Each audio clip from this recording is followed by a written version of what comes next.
Welcome করছি নাটকবাজের আরও একটা স্পেশাল ভিডিওতে। থাম্বনেল দেখেই বুঝতে পারছেন আজকে একটি ব্যতিক্রম ধর্মীয় নাটকের গল্প বলবো। নাটকটির নাম হচ্ছে ইরার পদ্ম। নামটি শুনেই বুঝতে পারছেন একটু ভিন্ন ধাঁচের নাম। এই নাটকে অভিনয় করেছে খায়রুল বাশার এবং সাদনিমা বিনতে নোমান। সাদনিমা বিনতে নোমান এবং খায়রুল বাশারের অন্যান্য নাটক যদি আপনি দেখে থাকেন তাহলে বুঝতে পারছেন তাদের এই জুটিটি কিন্তু এখন বেশ জনপ্রিয়।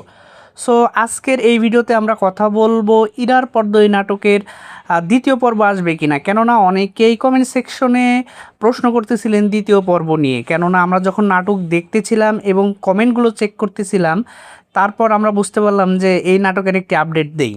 সো আজকের এই ভিডিওতে যেহেতু আমরা দ্বিতীয় পর্ব নিয়ে কথা বলবো, সো ভিডিওটি না টেনে সম্পূর্ণটা দেখুন। এবং আপনি যদি নাটকবাজ এই চ্যানেলকে সাবস্ক্রাইব করে না থাকেন, অবশ্যই সাবস্ক্রাইব করে পাশের বেল আইকনটি বাজিয়ে দিন পরবর্তী আপডেটটা পাওয়ার জন্য।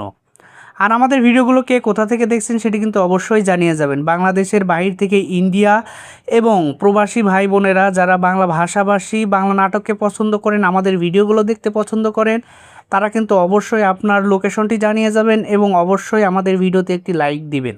আমরা ইরার পদ্ম এই নাটকটি যখন দেখতেছিলাম, আমরা একটি হিমু হিমু একটা ভাব আমরা লক্ষ্য করতেছিলাম, যেন হুমায়ুন আহমেদের কোনো নাটক দেখছি। সো যারা হুমায়ুন আহমেদের নাটক দেখে অভ্যস্ত ছিলেন এবং এখনও হুমায়ুন আহমেদের পুরাতন নাটকগুলো খুঁজে খুঁজে দেখেন, তাদের জন্য ইরার পদ্ম এই নাটকটি একটি স্পেশাল এডিশন। কেননা এই নাটকে আপনি দেখতে পাবেন পথিক চরিত্রে খায়রুল বাশার যথেষ্ট ভালো অভিনয় করেছে।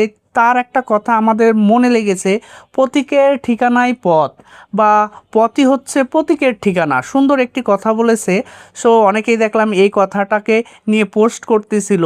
সো এই নাটকটি আমাদের নাটক সমাজে খুব জনপ্রিয় হয়েছে এবং আলোচনার শীর্ষে রয়েছে। তো ইরার পদ্ম নাটকটা অনেক সুন্দর। এখন পর্যন্ত কিন্তু ইরার পদ্ম নাটকের পরিচালক এই নাটকের দ্বিতীয় পর্ব নিয়ে আসবে কিনা এই বিষয়টা কিন্তু জানায়নি। যদি জানায় সেটা কিন্তু অবশ্যই আমাদের চ্যানেলে আপনারা আপডেট পেয়ে যাবেন। আর আমি মনে করি এই পরিচালকের উচিত এই টাইপের নাটক বেশি বেশি করে নিয়ে আসা, একটা ভিন্ন ধর্মী ভিন্ন ধাঁচের নাটক। যারা হিমু সমগ্রর যে কোনো একটা পার্ট পড়ে থাকেন তাহলে কিন্তু বুঝবেন যে হিমুর চরিত্রটা কেমন। স্বর্ণ ছাড়া একজন মানুষ কিভাবে চলাফেরা করে, যার রাত দিন কিভাবে কাটে, সেই বিষয়গুলো কিন্তু ইরার পদ্ম এই নাটকে উঠে এসেছে। আর এখানে পদ্ম নামে অভিনয় করেছে খায়রুল বাশার এবং ইরা নামে অভিনয় করেছে এখানে সাদনিমা বিনতে নোমান। সো এই নাটকটা অনেক স্পেশাল আমার কাছে এই কারণেই যে আমি যখন হিমু পড়ি, হিমুর একজন ভক্ত। সো হিমু গল্পের মতোই আমি এই নাটকটাকে এনজয় করেছি। সো আশা করি আপনাদের কাছেও ভালো লাগবে। সো আজকের ভিডিওটা আমরা এখানেই শেষ করছি। আর আলোচনা নয়, দেখা হচ্ছে পরের আরও একটা সুন্দর নাটকের গল্প নিয়ে, আপডেট নিয়ে। ততক্ষণ পর্যন্ত ভালো থাকবেন, সুস্থ থাকবেন, বাংলা নাটকের পাশে থাকবেন এবং যাওয়ার আগে বাংলা নাটকবাজকে সাবস্ক্রাইব করে যাবেন।